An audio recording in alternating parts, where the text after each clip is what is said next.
Bismillahirrahmanirrahim. Assalamualaikum warahmatullahi wabarakatuh. Selamat pagi dan salam sejahtera bagi kita semuanya. Om Swastiastu, Namo Buddhaya, salam kebajikan, Rahayu. Yang saya hormati Bapak Profesor Nur Mahadi Surya Janegara, Ketua Dewan Penasehat IAI, beserta seluruh anggota Dewan Penasehat, Bapak Ardan Adi Perdana, Ketua Dewan Pengurus Nasional IAI, Bapak Mardiasmo, Ketua Dewan Pengawas IAI, beserta jajaran anggota Dewan Pengawas IAI, Profesor Ilya, yang saya hormati, Pak Ignatius Yonan, masuk ke industri asuransi sebagai Ketua Dewan Penasehat Asuransi Indonesia, Bapak Ibu, para senior yang mohon maaf tidak saya sebutkan satu persatu, dan seluruh anggota IAI yang hadir pada acara dalam rangka ulang tahun IAI yang ke-67. Pertama,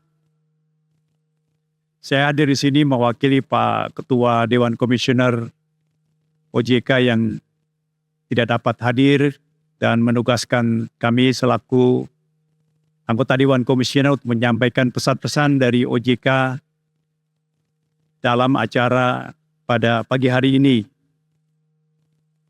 Bagi saya pribadi, IAI sangat dekat dengan saya dalam perjalanan karir. Oleh karena itu banyak senior-senior di sini yang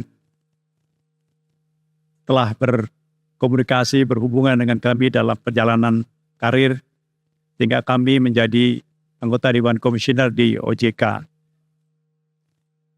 Dan di OJK sendiri, kami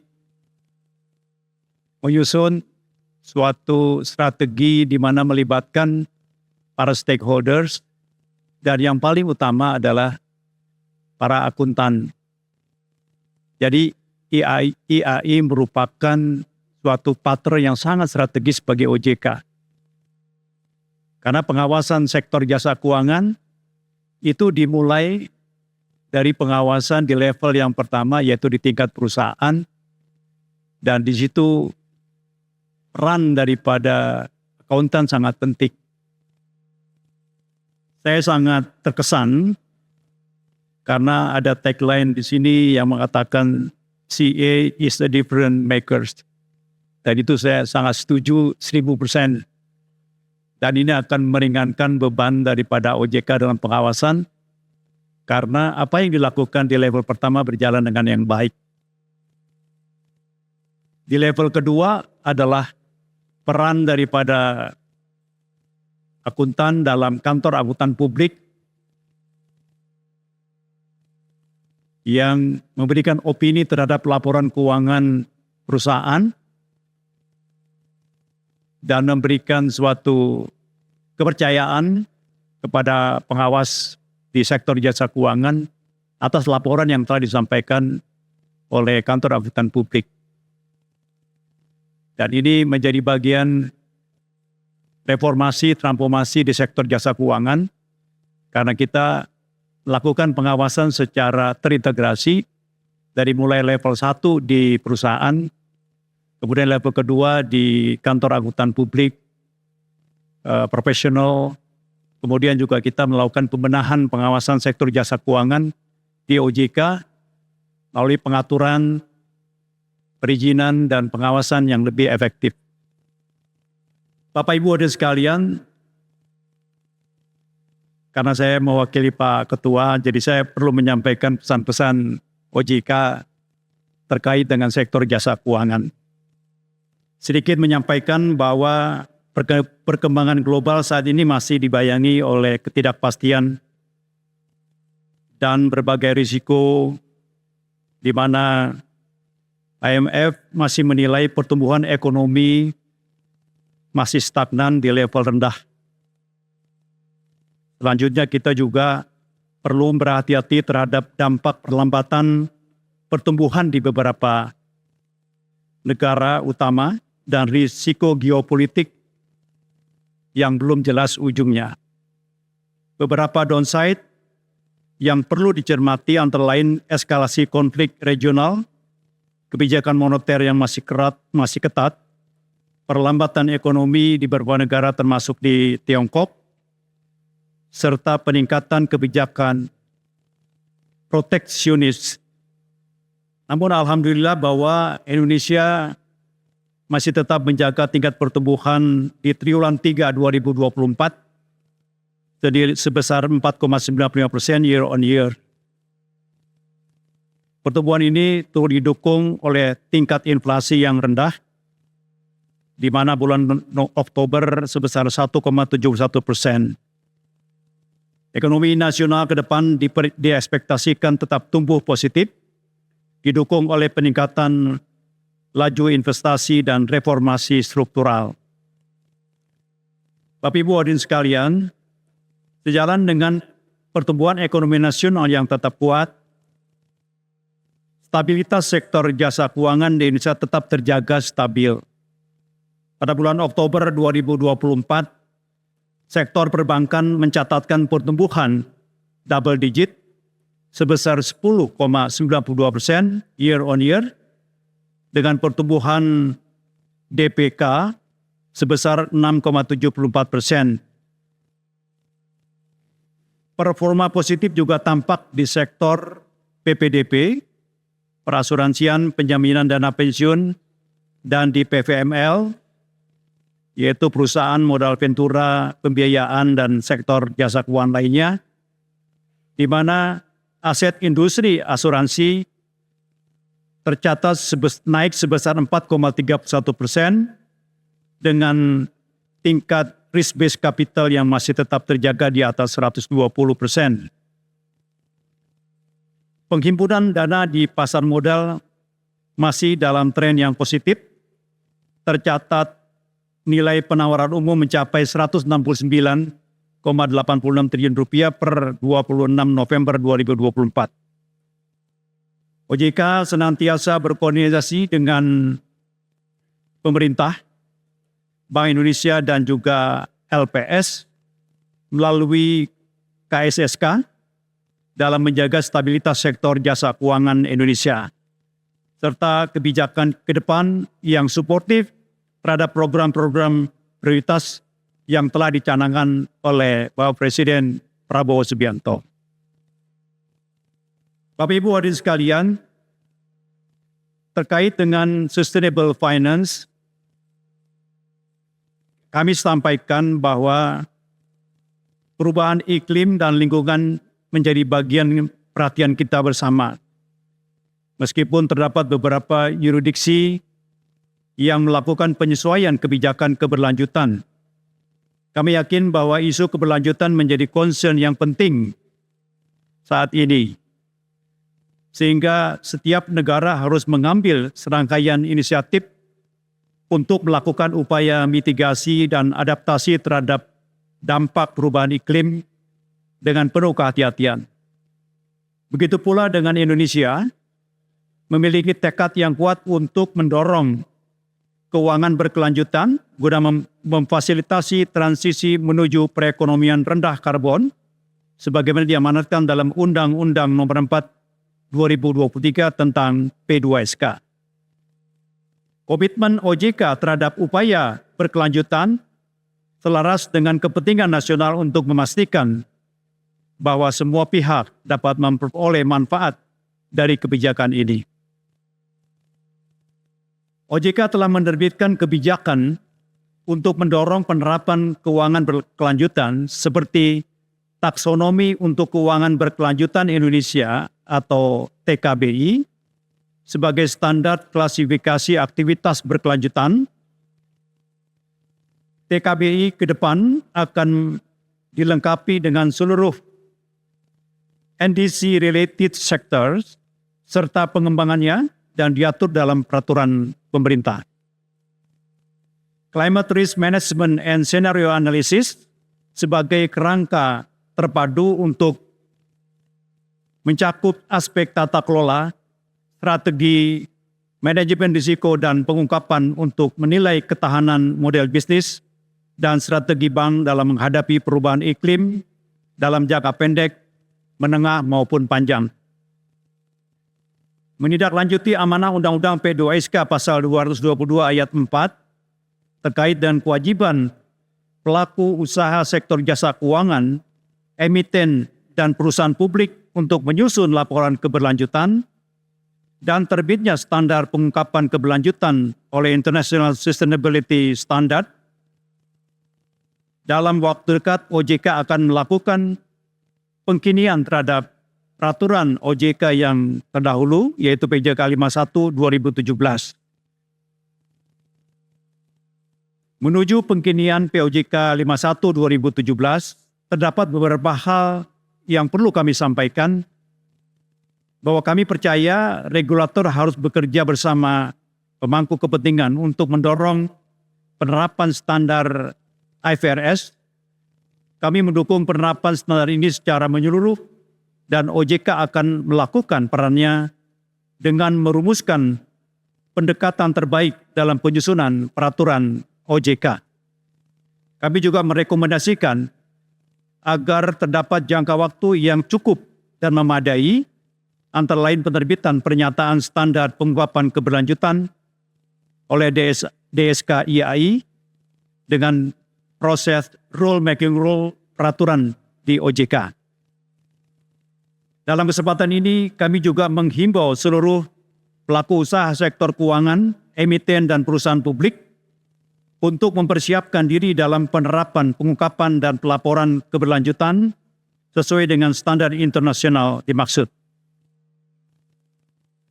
Ke depan, OJK akan terus mendorong pengembangan ekosistem keuangan keberlanjutan.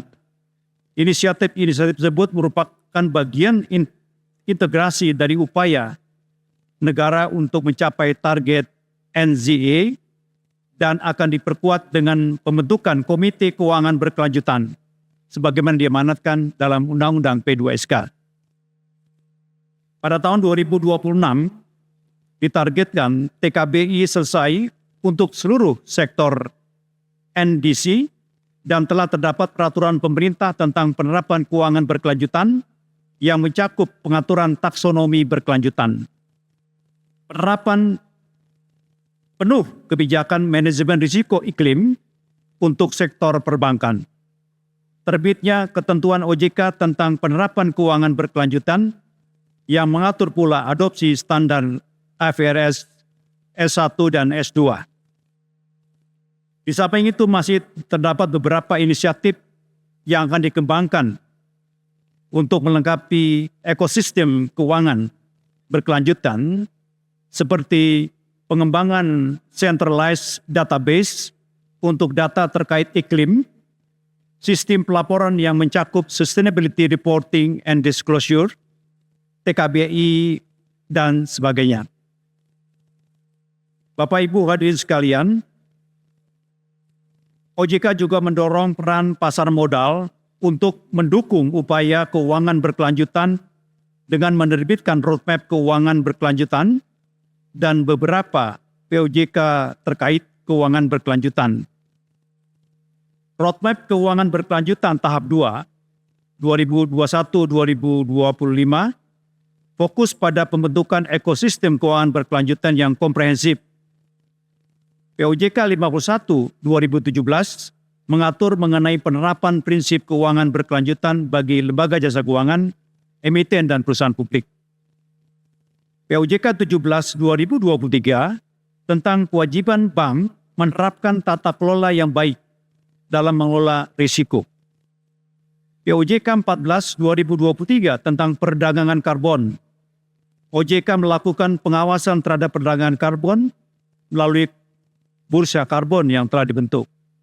Selanjutnya POJK 18 tahun 2023 tentang efek bersifat utang dan atau sukuk EBUS berlandaskan berkelanjutan yang membuka peluang investasi berkelanjutan dengan memperluas cakupan pada efek bersifat utang wawasan lingkungan atau green bond, namun juga mencakup sukuk berwawasan lingkungan green sukuk, efek bersifat utang, dan atau sukuk berwawasan social bond atau sukuk, EBUS berkelanjutan sustainability bond atau sukuk wakaf, dan EBUS terkait berkelanjutan atau sustainability link bond. Untuk mendorong penerbitan EBUS berkelanjutan, OJK telah melaunching Accelerator Program on Thematic Bond atau sukuk. Program ini merupakan sinergi antara OJK dengan ADB, UNDP, dan CGIF untuk memberikan technical assistance dalam bentuk capacity building, asistensi penyusunan framework, penyediaan verifier bagi perusahaan yang berkomitmen untuk menerlibatkan EBUS berkelanjutan. Perdagangan karbon melalui bursa karbon hingga 28 November 2024 menunjukkan pertumbuhan dengan nilai transaksi sebesar 15 miliar dengan volume transaksi 909.000 ton CO2 ekuivalen. Ke depan kami percaya potensi bursa karbon sangat besar, mempertimbangkan terdapat 3.180 pendaftar yang tercatat di Sistem Registrasi Nasional Pengendalian Perubahan Iklim dan tingginya potensi unit karbon yang dapat ditawarkan termasuk mendukung upaya pemerintah dalam mengoptimalkan 557 juta ton kredit karbon yang terverifikasi di Indonesia. Potensial pengembangan bursa karbon Indonesia dapat didorong antara lain melalui aktivasi perdagangan karbon wajib, melalui bursa, membuka perdagangan untuk pengguna luar negeri, percepatan peneraman pajak karbon, peningkatan peran verifikator yang diakui secara nasional maupun internasional, dan pengembangan produk derivatif atas unit karbon. Lebih lanjut, kelengkapan ekosistem bursa karbon tidak terlepas dari dukungan dan kebijakan dari kementerian dan lembaga serta pemangku kepentingan lainnya yang kiranya perlu dipercepat untuk mengoptimalkan kinerja bursa karbon Indonesia. Bapak Ibu hadirin sekalian, mengikuti perkembangan terakhir, kami perlu menyampaikan perlunya sinergi dan kolaborasi antara kementerian lembaga, sektor jasa keuangan, dan juga sektor real. Kebijakan sektor keuangan sebagai dasar bagian pengaturan dan pengelolaan sektor keuangan sebagaimana diamanatkan dalam Undang-Undang P2SK, Undang-Undang Nomor 4 2023, banyak sekali kebijakan-kebijakan yang harus diterbitkan terkait dengan pengembangan keuangan sektor jasa keuangan.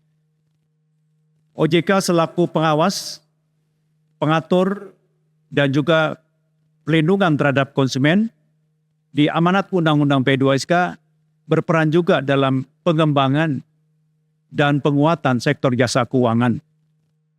Saat ini kami sedang menyusun POJK turunan dari Undang-Undang P2SK yang sudah mulai kita terbitkan secara bertahap.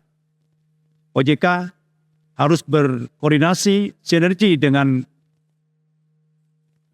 kementerian lembaga yang memiliki kewenangan mengatur kebijakan sektor keuangan. Sementara industri jasa keuangan melalui asosiasi dan pelaku usaha sektor jasa keuangan harus turut serta di dalam membangun ekosistem pengembangan penguatan sektor jasa keuangan. Intinya, kita tidak bisa berdiri sendiri. OJK juga harus bersama-sama dengan kementerian lembaga yang membuat kebijakan sektor jasa keuangan, para pelaku usaha jasa keuangan melalui asosiasi dan juga sektor realnya. Dan tentunya melalui IAI juga bisa berperan di dalam mengawal proses transformasi pengembangan penguatan sektor jasa keuangan. Bapak Ibu hadirin sekalian, Saya berharap tentunya IAI terus menjadi partner yang strategis bagi OJK dalam melaksanakan pengembangan penguatan sektor jasa keuangan. Beberapa inisiatif masih akan terus dilanjutkan, termasuk di bidang untuk asuransi. Kita akan menerapkan standar IFRS 17 PSAK 117 mulai 1 Januari 2025. Tentunya banyak tantangan yang perlu kita hadapi, tetapi kebijakan dan komitmen dari IAI bahwa IFRS 17 harus tetap dilaksanakan tentunya kami dukung, dan kami tetap mengharapkan support dari IAI dan seluruh jajaran bahwa IFRS 17 ini dapat berjalan dengan baik sehingga penguatan sektor perasuransian di Indonesia menjadi lebih baik secara governance, risk management, dan proses bisnis yang lebih sustain. Demikian yang dapat kami sampaikan. Selamat sekali lagi untuk ulang tahun IAI ke-67. Semoga IAI terus bisa berkontribusi bagi pengembangan ekonomi Indonesia. Terima kasih. Bila taufiq wal hidayah. Wassalamualaikum warahmatullahi wabarakatuh.